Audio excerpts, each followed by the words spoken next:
The great hall of the Galactic Assembly stretched for miles in every direction, filled with representatives from hundreds of species who had traveled across the stars to attend this emergency summit on the neutral world of Velthos Prime. And the air was thick with tension as Ambassador Zyrax of the Volani Collective rose to speak before the gathered masses. 17 worlds have fallen in 3 cycles, Zyrax announced, his voice carrying through the translation devices that allowed every species to understand his words. The Githrani Dominion shows no mercy and accepts no surrender, and if we do not find a way to stop them, every civilization in this galaxy will burn. The crowd murmured with fear and despair, for everyone knew the truth of his words. As the Kethrani had spent centuries building an empire through conquest and destruction, crushing any species that dared to oppose them, and no alliance had ever been strong enough to challenge their might from the back of the assembly. A very old figure rose slowly from his seat, and the crowd grew quiet as they recognized Elder Counselor Maven of the Thavari species, a historian who had lived for over 1,000 years and had witnessed the rise and fall of countless civilizations. "If I may speak," Maven said, his ancient voice surprisingly strong, "I wish to remind this assembly of an old legend, a story passed down through generations that most have forgotten or dismissed as mere fantasy." "We have no time for stories," snapped a Kethrani observer who had been permitted to watch the proceedings. "Your legends will not save you from our fleet." Maven turned to face the observer with eyes that had seen empires crumble to dust, and he smiled in a way that made even the arrogant Kethrani uncomfortable. "Perhaps you should listen before you dismiss what I have to say," Maven continued. "For the legend I speak of concerns a species from the outer spiral arm, from a world so deadly that it should have killed them 1,000 times over. Yet they survived and thrived on a planet called Earth." Laughter erupted from several sections of the assembly, and even Ambassador Zyrax shook his head with a sad smile. "The humans are a myth," Zyrax said gently, "a story told to frighten children. Nothing more than a fairy tale about monsters from a death world who conquered everything in their path. Are they?" Maven asked, and his question silenced the laughter. "The legends say they evolved on a world where the very air tried to kill them, where predators hunted them for food, where diseases swept through their populations like fire, where the ground itself would shake and swallow entire cities. And yet they survived all of it. No species could survive such conditions," the Kethrani observer declared with absolute certainty. "The legends say they did more than survive," Maven replied. "They say the humans fought wars against each other for thousands of years, developing weapons and tactics that would horrify any civilized species, learning how to kill with an efficiency that no other beings have ever matched. And when they finally stopped fighting each other, they turned their eyes to the stars." The assembly listened in silence now, and even those who did not believe could not help but feel a chill at the old historian's words. Far across the galaxy, in a region of space that no alien vessel had ever explored, Commander Lisa Warren stood on the bridge of the deep space exploration vessel Horizon and stared at her sensor display with a frown on her face. "Kevin, are you seeing this?" she asked her weapons officer, Lieutenant Kevin Park, who was already running analysis on the strange signal they had intercepted. "I see it, Commander," Kevin replied, his fingers moving quickly across his console. "It is a distress signal on a frequency I have never encountered before, repeating coordinates and a phrase in an unknown language." Lisa listened to the transmission, hearing the desperate voice crying out the same words over and over again. And even though she could not understand the language, she understood the emotion behind it perfectly. "What are they saying?" she asked the ship's translator system. The computer processed the audio for several seconds before responding. "The phrase translates approximately to, 'Please help us.'" Lisa looked around at her crew of 42 men and women. seeing the same determination in their eyes that she felt in her own heart. For they were humans and they had never been able to ignore a cry for help. The coordinates are far outside any charted territory, Kevin warned.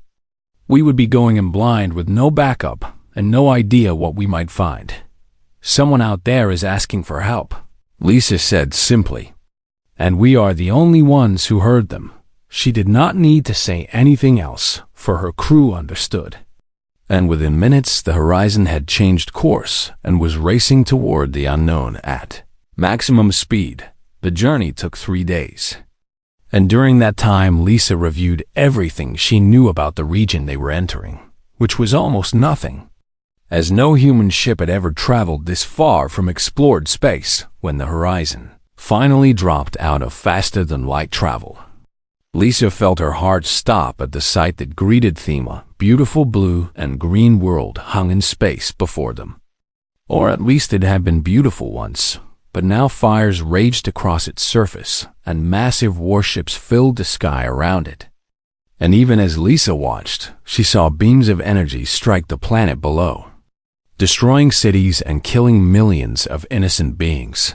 "Commander," Kevin said, his voice tight with controlled anger, "I am counting 60 warships of unknown design, and they are actively bombarding civilian population centers."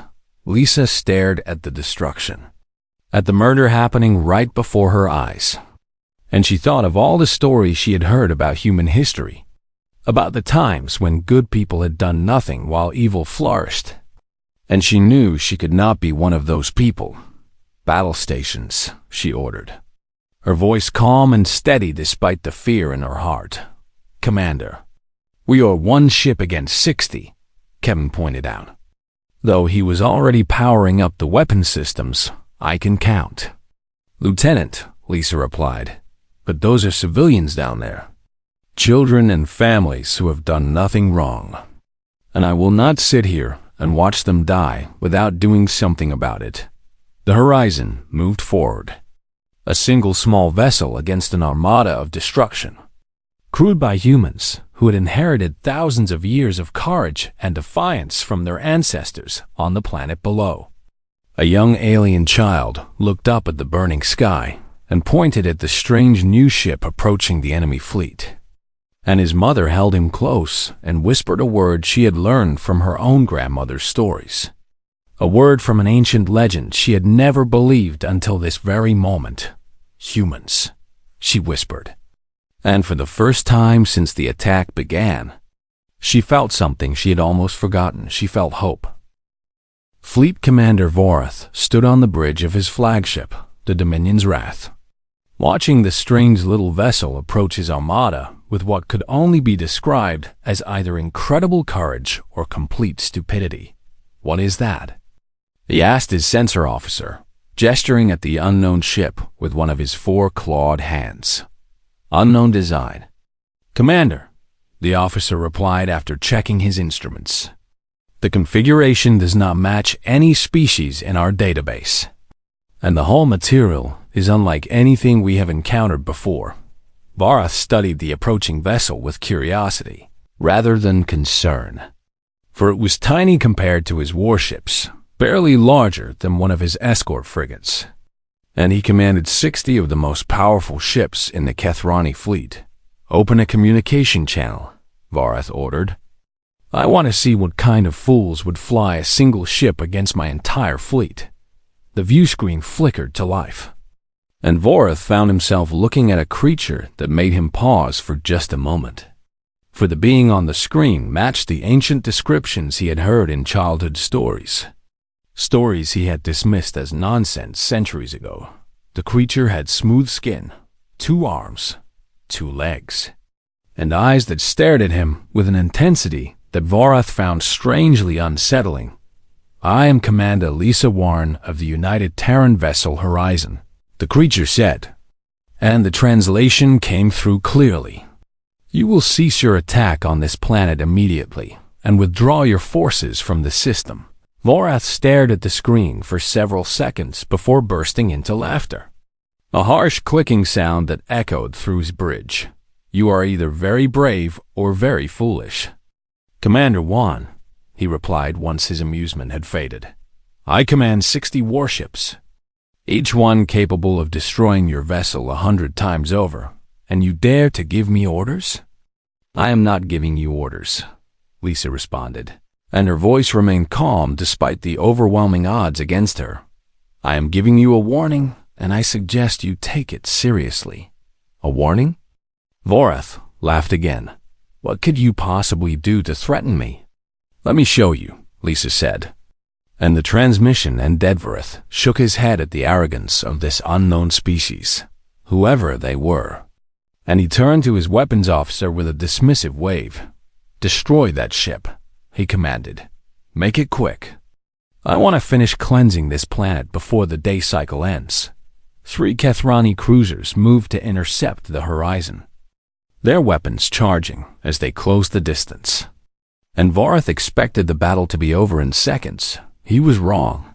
The horizon moved like nothing Vorath had ever seen, spinning and diving with a speed and precision that should have been impossible for a vessel of its size. And before his cruisers could even lock their weapons, the human ship had fired Lieutenant Kevin. Park sat at his weapons console with his eyes focused and his hands moving faster than any Kethrani could track. And his first shot struck the lead cruiser in exactly the right place to disable its shields. "Target 2. Mark and fire," Lisa called out, and Kevin responded instantly, sending a barrage of missiles toward the second cruiser while simultaneously firing the main cannons at the third. The Kethrani had never faced an enemy like this. Creatures whose reflexes have been honed by millions of years of evolution on a world where a single moment of hesitation meant death. And their targeting systems simply could not keep up with the speed of human reactions. The first cruiser exploded in a ball of flame, and the second followed moments later as Kevin's missiles found their mark. And by the time Vorath understood what was happening, the third cruiser was already crippled and drifting. "Impossible," Vorath whispered, watching his view screen with growing disbelief. "How can one ship do this?" But the horizon was not finished, and Lisa drove her vessel straight into the heart of the Kethrani formation, weaving between the larger ships while Kevin fired at everything within range. 2 more cruisers fell before the Kethrani fleet could organize a proper response. And by then, the humans had already proven that the legends about their species were not exaggerations. "All ships, concentrate fire on that vessel," Vorath screamed, finally understanding that he was facing something far more dangerous than he had imagined. The full weight of the Kethrani armada turned against the horizon, and even human skill could not overcome such overwhelming numbers. As beams of energy tore through the small ship's shields and ripped holes in its hull. "Commander, we have lost engines 2 and 3, Kevin reported, blood running down his face from a wound on his forehead. "Hull breaches on decks 4 through 7, and we have multiple casualties." Lisa gripped her command chair as another explosion rocked the ship. But she did not give the order to retreat. "Keep firing," she commanded. "Make them remember this day." The horizon managed to destroy one more enemy vessel before its weapons finally went silent. And Vorath watched the crippled ship drift helplessly among his fleet with a mixture of relief and something he did not want to admit was fear. "What are these creatures?" his first officer asked in a shaky voice. "They match the ancient legends," Vorath replied quietly. "The stories about the Deathworld species. The ones our ancestors called the Nightmare Children. Those are just stories," the first officer protested. But his voice lacked conviction on the surface of the colony world called Cessafor. The Mulvanni survivors had watched the entire battle through their broken windows, and they had seen something that would change their lives forever. They had seen one tiny ship fight against an entire armada and refuse to surrender even when all hope was lost. "Send a message to the assembly," an old Mulvanni leader whispered to his aide. "Tell them the legends are real. Tell them the humans exist. and tell them they fight like nothing we have ever seen." Vorath ordered his soldiers to board the crippled Horizon, expecting to find the crew dead or dying and ready for capture. But when the boarding parties cut through the damaged hull and entered the ship, they found something very different. Lisa Warren stood in the main corridor with her surviving crew members beside her, and every single one of them was armed and ready to fight. "You will surrender now," the Kethrani squad leader demanded. Pointing his weapon at Lisa's chest, Lisa looked at her crew, at the wounded men and women who had followed her into this impossible battle.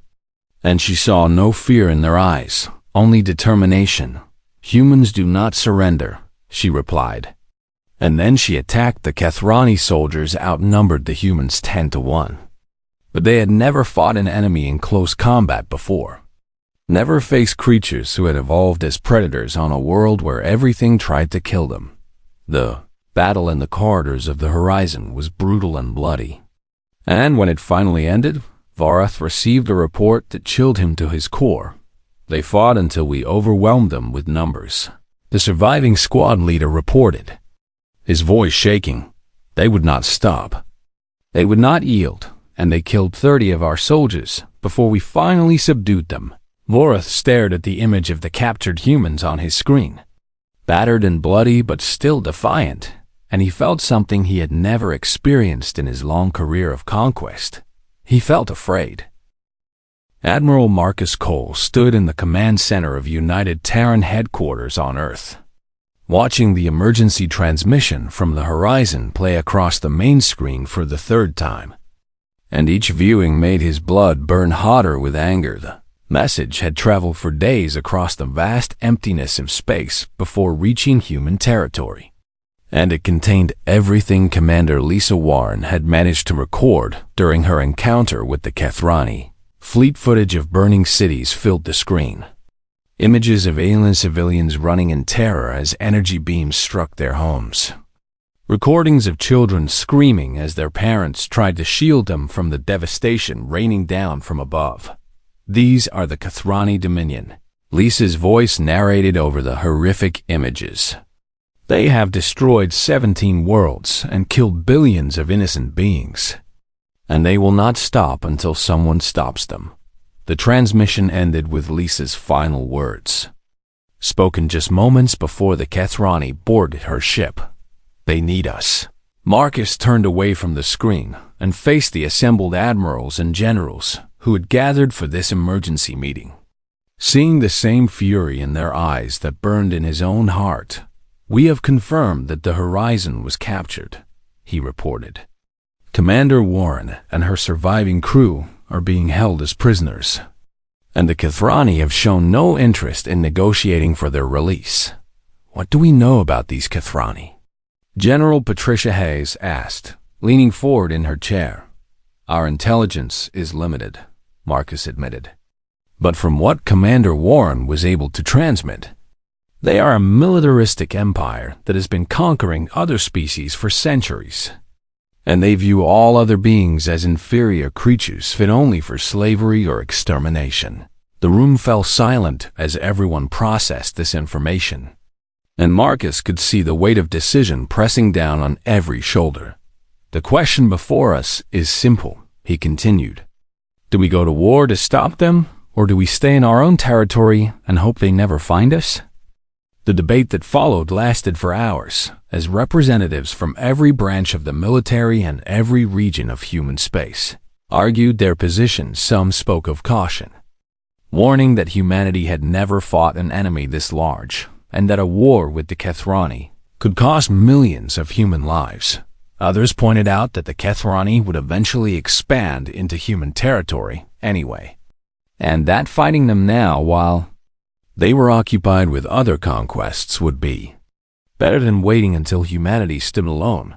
But it was Councilwoman Danielle Brooks who finally spoke the words that changed everything. "I have listened to every argument presented today," she said, rising from her seat to address the assembly. "And I have heard many reasons why we should be cautious, why we should protect ourselves, why we should let others fight this battle." She paused and looked around the room, meeting the eyes of every person present. But I have also watched the footage from the horizon. I have seen children die while their parents could do nothing to save them. And I have heard the screams of innocent beings who did nothing wrong except exist in the path of a cruel empire. Her voice grew stronger as she continued, and Marcus could see tears forming in her eyes. Our ancestors faced this same choice many times throughout human history, and too often they chose to do nothing, to look away while evil flourished, to tell themselves that it was not their problem. She pointed at the screen where the images of destruction had played. We know what happens when good people do nothing. We know the price that is paid when those with the power to act choose instead to remain silent. And I refuse to be one of those people. Danielle turned to face Admiral Cole directly. Commander 1 and 42 of our people flew into hell to help strangers they had never met. And they did it because that is who we are. That is what it means to be human. And I will not dishonor their sacrifice by pretending. We have no obligation to finish what they started.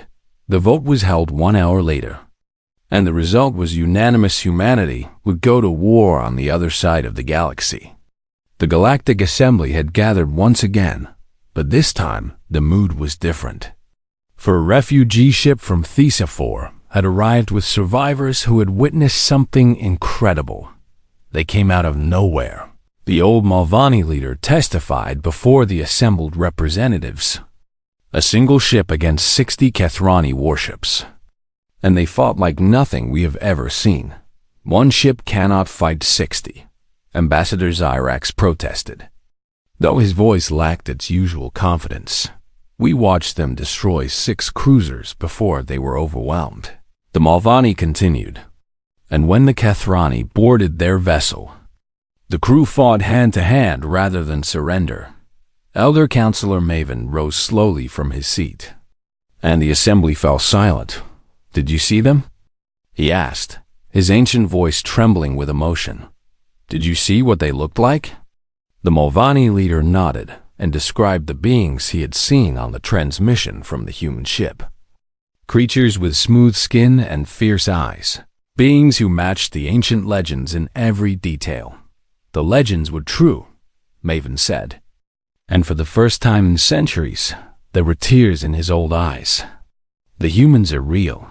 The news spread through the galaxy like wildfire, carried by ships and communications relays to every corner of known space, and everywhere the story was told. Oppressed species began to feel something they had almost forgotten: hope in the Kethrani Dominion. Fleet Commander Vorath received intelligence reports that made him grip his command chair with all 4 hands. A massive fleet is gathering in the outer spiral arm, his intelligence officer reported. Our spies have confirmed the presence of over 300 warships, with more arriving every hour. What species? Vorath demanded. The same species that crewed the ship we captured, the officer replied.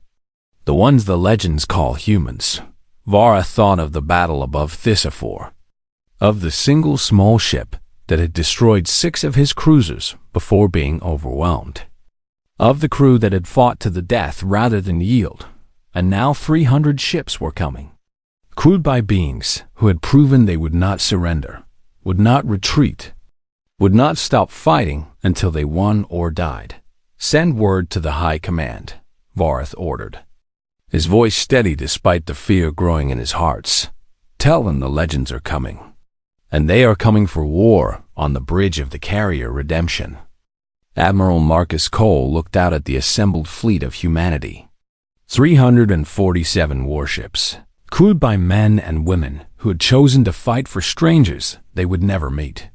"Set course for Kethrani space," he commanded. "We have a promise to keep."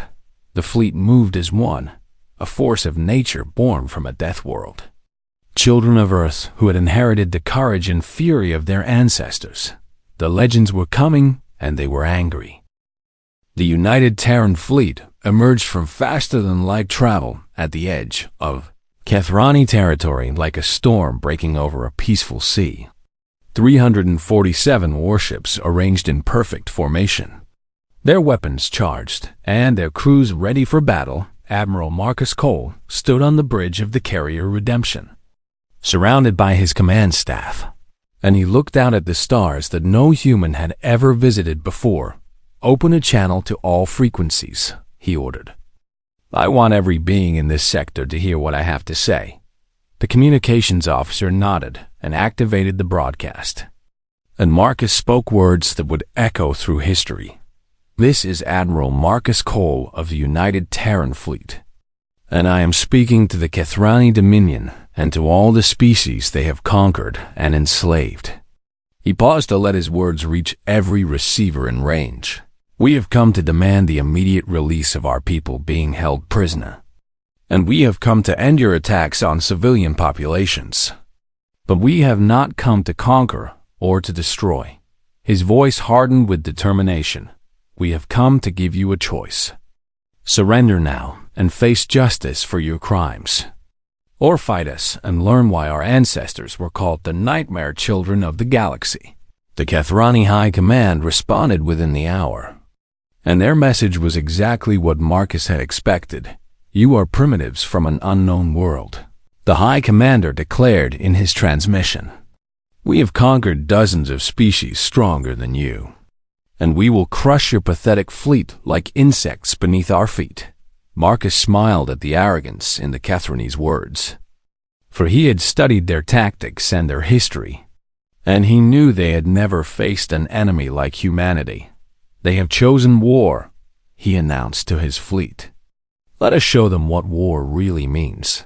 The first major engagement came at Nexer Station, a Kethrani military outpost that controlled access to their core systems.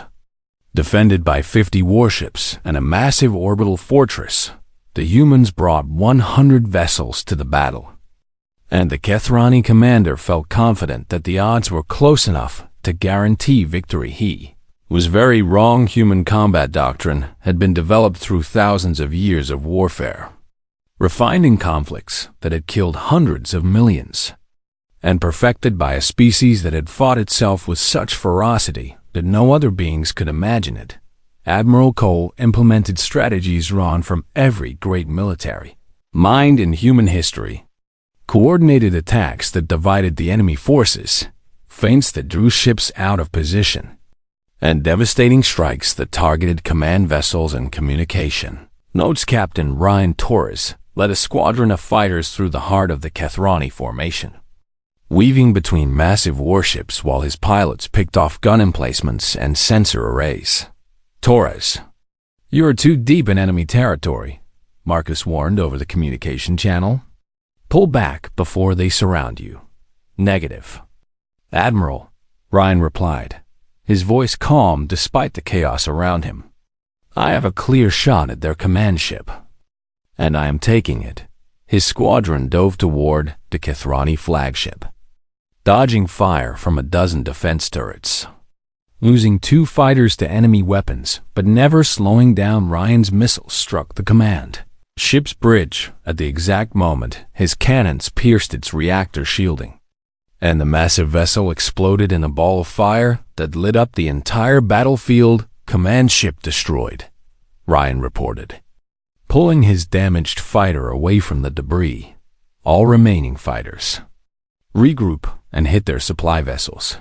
The Kethrani fleet fell into chaos without their command ship to coordinate them, and the humans pressed their advantage with merciless efficiency. Within 3 hours, the Battle of Nexer Station was over, and the human fleet had won a complete victory. Word of the battle spread across the galaxy faster than light itself, carried by traders and refugees and secret communications between enslaved populations on a dozen different worlds.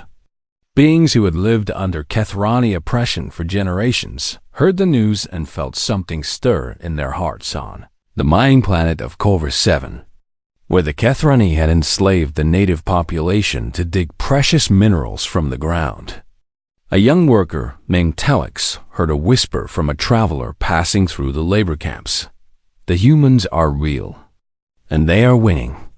Telex shared the news with his fellow workers, and that night, For the first time in living memory, the slaves of Corvus 7 began to plan their resistance. Similar stories played out across the Dominion, as the spark of human defiance ignited fires of rebellion everywhere. The prison where Commander Lisa Warren and her crew were being held. A Kethrani guard who had been assigned to watch the humans approached her cell with a nervous expression. "Your people are coming," the guard said quietly. "They destroyed our fleet at Nexer Station, and they are advancing toward the core systems." Lisa looked up at her captor with eyes that had not lost their fire despite weeks of captivity. "I know," she replied simply. "I told you they would." The guard stared at her for a long moment, seeing no fear in her face, only absolute certainty.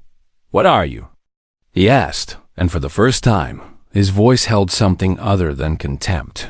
"We are human," Lisa answered, "and we do not abandon our own back at the front lines." Admiral Cole received reports of uprisings across the Dominion, of enslaved populations rising against their masters, of Kethrani supply lines being disrupted by sabotage and resistance.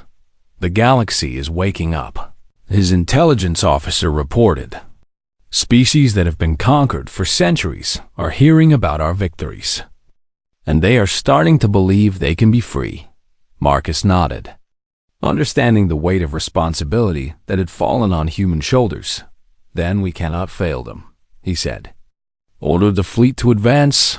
We will not stop until every slave is free and every tyrant is brought to justice." In the Kethrani capital, the High Command received news of the disaster at Nexer Station and the rebellion spreading across their territory. And for the first time in the history of their empire, they felt genuine fear.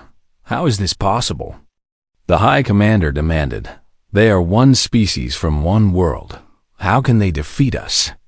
Fleet Commander Vorath, who had been summoned to the capital to report on his encounter with the Horizon, answered with hard-won wisdom. "Because they are not like us," he said. "They do not fight for conquest or glory. They fight because they believe it is right. And that belief makes them more dangerous than any weapon we possess." The High Commander ordered the mobilization of every ship in the Dominion. Over 1,000 warships gathered to defend the homeworld. And Vorath looked at the tactical display, knowing that the greatest battle in galactic history was about to begin somewhere out there. The humans were coming, and nothing in the universe would stop them. The final battle for the fate of the galaxy began on a morning that would be remembered for 1,000 years. As the combined human fleet emerged from faster-than-light travel within sight of the Kethrani homeworld, and Admiral Marcus Cole looked out at the largest enemy force ever assembled in known history. "Tactical report," he ordered, his voice steady despite the weight of the moment. "Over 1,000 Kethrani warships defending the system." His tactical officer replied, "They have arranged themselves in a defensive formation around the planet, with their orbital defense stations providing additional firepower." Marcus nodded and looked at his own fleet. 347 human warships, joined by over 250 volunteer vessels, from a dozen species who had been inspired by human courage to fight for their own freedom. 600 ships against 1,000, he said quietly. "Our ancestors faced worse odds and still found victory." He opened a channel to the entire Allied fleet, warriors of every species. "This is Admiral Cole, and today we fight not for conquest or revenge, but for the right of all beings to live free from tyranny." He paused, feeling the attention of tens of thousands of crew members across hundreds of ships. The Kethrani believe they cannot be defeated because they have never known true opposition. But they have never faced humanity, and they have never faced a galaxy united against them. His voice rose with conviction. "Today, we show them what free people can accomplish when they stand together. Today, we end their reign of terror, and today we prove that the legends they feared were real." The battle began with a coordinated strike against the Kethrani flanks. human ships leading formations of allied vessels in attacks that pushed the enemy back from their carefully planned positions. Captain Ryan Torres, now commanding a heavy cruiser after his fighter was destroyed at Nexus Station, led the assault on the largest Kethrani defense station. "All ships, follow my lead," he ordered, driving his vessel directly toward the massive structure while enemy fire filled the space. Around him, the station's weapons targeted the approaching cruiser, and Ryan felt his ship shake as energy beams tore through his shields, but he did not change course. "Torres, you are taking too much damage," Marcus warned over the communication channel. "Pull back and let the support ships soften the target." "No time, Admiral," Ryan replied. "If we give them time to coordinate, they will use their advantage in numbers to overwhelm us."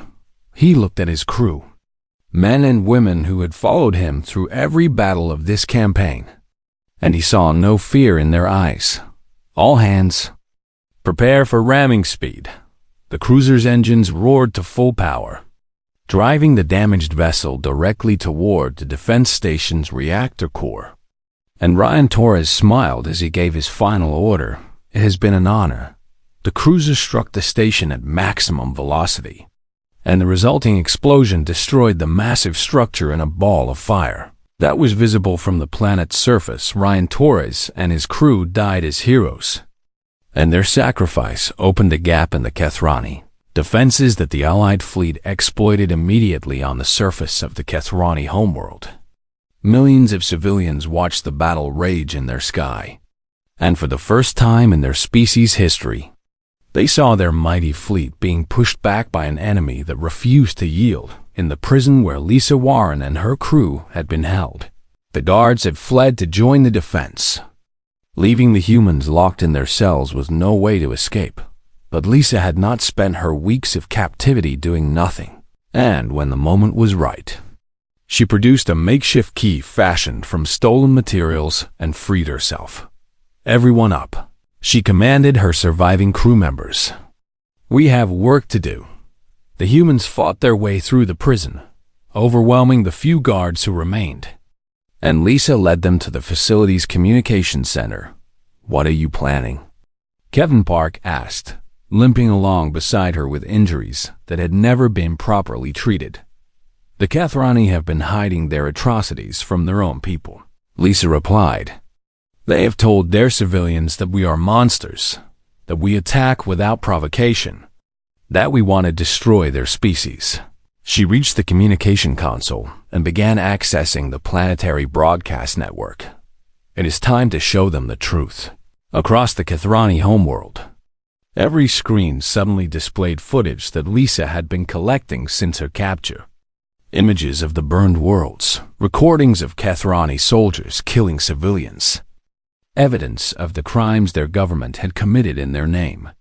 Effect was immediate and devastating. Kethran citizens who had believed their empire was protecting them from dangerous aliens now saw the truth of what their leaders had done, and the shock broke something fundamental in their society. In space, the battle had reached a critical moment. The Kethrani High Command, seeing their fleet being destroyed and their people turning against them, made a desperate decision.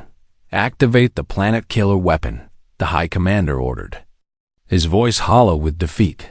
"If we cannot rule, then no one will." A massive device hidden beneath the planet's surface began to power up, a weapon designed to destroy worlds that had never been used because no enemy had ever reached the homeworld. Admiral Cole received the alert from his sensor officers and understood immediately what was happening. "All ships, target that weapon platform," he ordered, knowing what it would cost. "We cannot let them use it." The Allied fleet turned toward the planet killer, and the Kethrani defenders moved to stop them. And the battle became a desperate race against time ships. Died on both sides as the humans and their allies threw everything they had at the weapon. And Marcus Cole watched his tactical display with growing despair as vessel after vessel was destroyed. But the humans would not stop. Could not stop. because they had not come this far to watch a planet full of civilians be murdered by their own government. The final strike came from a squadron of human fighters that penetrated the defensive perimeter at the cost of every single pilot's life. And their missiles struck the weapon platform at the exact moment it was preparing to fire. The resulting explosion destroyed the weapon and created a shock wave that damaged both fleets. And when the chaos cleared, the Kethrani High Commander looked at his displays and saw that his fleet was broken. All ships cease fire. Marcus broadcast to both sides. The weapon has been destroyed, and this battle is over. The Kethrani fleet, seeing their leaders had been willing to kill their own people rather than accept defeat, began to surrender one ship at a time. The war was over weeks later. Ambassador Lisa Warren stood before the Galactic Assembly. Her injuries healed, but the memory of what she had experienced still fresh in her mind. "We did not come to the stars looking for war," she told the assembled representatives of hundreds of species. "We came looking for friends, for knowledge, for the chance to explore wonders beyond our imagination." She paused and looked around the great hall, but we found instead a galaxy living in fear, enslaved by tyrants who believed that might made right. And we could not look away from that suffering. Her voice grew stronger. "Humanity has made mistakes throughout our history. We have been cruel and foolish and short-sighted. But we have also learned that the measure of a civilization is not its power, but its compassion." She thought of Ryan Torres, of the crews who had died fighting for strangers they would never meet, of everyone who had sacrificed everything for this moment. "We offer mercy to the defeated, justice for the victims, and a warning to any who would threaten the innocent." She met the eyes of every representative in the assembly. "The galaxy has called us legends. But we are not myths or monsters. We are simply human. And we will always fight for those who cannot fight for themselves." The assembly rose in applause that lasted for hours. And across the galaxy, beings of every species celebrated the dawn of a new age. Elder Counselor Maven added a final chapter to the ancient histories that night, writing words that would be remembered for eternity. The humans were never just legends. They were a promise that somewhere in the darkness between the stars, there were those who would stand against evil and refuse to yield. And today we know that promise is real. The legends had come, and they had changed everything the galaxy would never forget.